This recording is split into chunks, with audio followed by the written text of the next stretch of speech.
another lecture on the maritime transport economics, dealing with the specialized features of the shipping industry.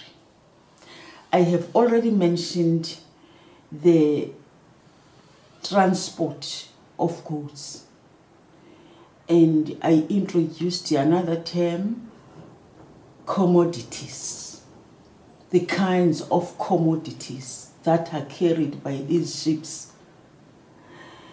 I introduced the types of vessels, like bulk carriers, containers, reefers, liquid bulk, if you want.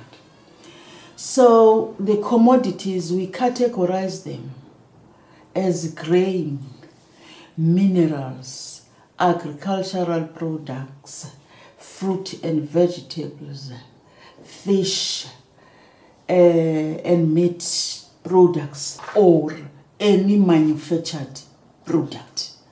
So these are carried for the purposes of export and import, using the vessels, not the planes, for instance, because they are too bulky. They cannot be carried on air. They cannot be carried by road because they are seas. So you need the sea transport. I mentioned that. Now, learners must understand that maritime transport economics is about transportation and other activities relevant to transportation. Now, which means that you will have issues like shipping and logistics, for instance. There are so many of those activities that are attached to transportation. The voyage is long. It's not usually short. If it's a short voyage, it is called coastal shipping, which means you are just around where you stay or in your coastal waters, transporting the goods from one city to another city within one country. So that is a shorter voyage. But if you are taking long voyages, carrying these bulky goods, you are going to other countries far from your country. So using vessels to transport these goods. Now, this is basically the maritime market, what everybody is doing in this system, in this transportation system. What are the features?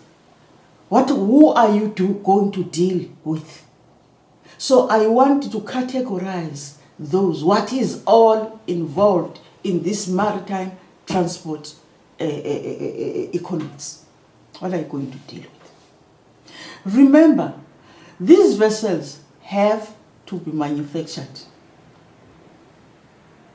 We talked about freight last time. Freight is goods carried, loads of goods carried by these vessels. But the vessels come from a shipping yard. They are manufactured. So we need to start the whole thing from a shipyard, because you cannot export overseas without the maritime transport. What is the maritime transport? It's a ship, nothing else. In simpler terms, you mean a ship, any kind of a ship that is sailing at sea. And some of them are engaged in long voyages. Now let's look at this cargo movement. We are about cargo movement from one country to another carried by ships. Who is managing these ships? Ship operations are managed or are done by ship managers, right? And also there are people who are employed in a ship who are called seafarers.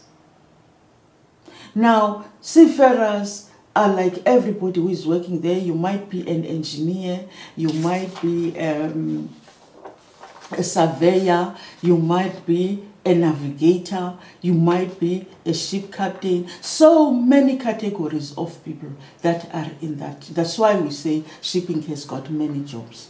So everybody is employed there, including the ordinary clerk, admin officer is there. So you can't complain that you can't get a job at sea because you are qualified in something else. Now, all of us, we are supporting the cargo movement from point A to point B. Now, the maritime markets, now when you talk maritime markets, you include international trade, right? We have not yet touched international trade. I will deal with international trade after maritime economics in general. That is after maritime transport, because we have chosen in this maritime economics, we have chosen maritime transport. After I have finalized completely the maritime transport, then I will go to international trade and also marine environment protection, because each and every one of you should understand the marine environment protection as well. There are incidents at sea. So people must understand what is happening. Even you, maritime economist, you must know that whatever cargo you are supporting or you are exporting, let me put it that way, you need to consider the fact that there are incidents at sea. That's why I talked about labeling and packaging, carriage of dangerous goods, IMDG, the code that is governing that. That's why now we mention marine environment protection as well in the whole system, which means that you will study marine environment protection in nautical science and study marine environment protection in maritime transport economics. It features in both. That's why I'll deal with it with the maritime transport economists as well, young people. So we have international trade here we are going to deal with. That is the shipping market in general. We have shipping and logistics. Shipping and logistics is your number 2. International trade, shipping and logistics. You have the shipbuilding industry. Now, if you have a shipbuilding industry, you will also have a ship repair industry.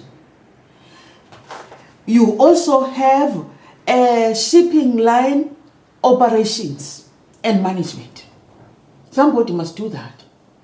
Ship owners sometimes employ ship management companies to do the whole thing for them, so that they are not involved in buying the ship and registering and also manage the ship itself. No, the ship can be managed by somebody else on behalf of the ship owner.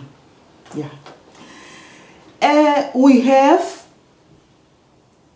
the operation side, where the ship is being operated now. How it goes, who does what. Then you will have the ship captain in charge as to how to operate this body. That is the ship. There are also people who are cargo handlers within the whole system. I said last time, cargo handlers are stevedoring companies.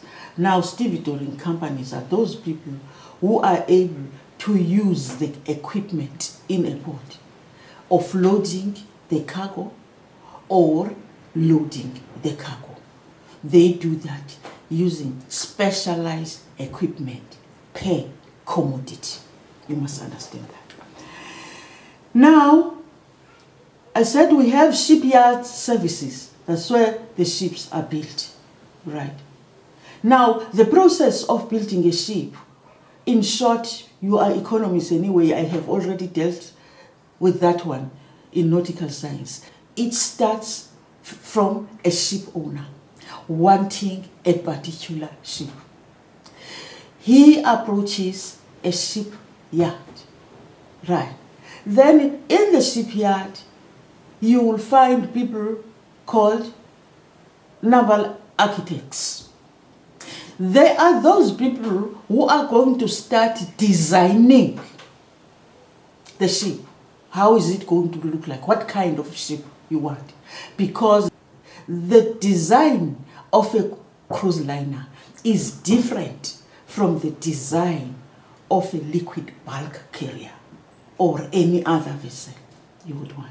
So that's why they sit down and design a particular kind of a ship as desired by the ship owner. So that's how it works. They design it. Those guys are called naval architects. Then there are also the classification society that is sending the surveyors to ensure that this ship is built according to the specifications by the ship owner himself. Now, those are the shipyards. And then when this ship is finalized, they will take it for sea trials. When sea trials are done, still the classification society will be there, in as much as the certificate will be given by the classification society. Now, you have marine services. Marine services is everybody who is serving that vessel. People who are bringing the bunkers. Now, what are bunkers? I told you about the bunkering. Bunkering is when they bring that fuel to a vessel, because like a car, a ship used diesel. So there are people who are serving the ship with that kind of oil, that is diesel. Now we have the freight forwarders. There's everybody to serve this ship with whatever it needs.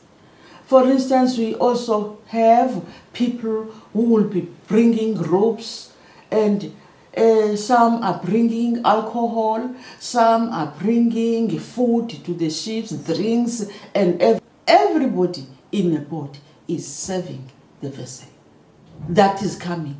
It is known when it will be berthing in this particular boat, and all the people who are serving it are there. There's also a harbor master there.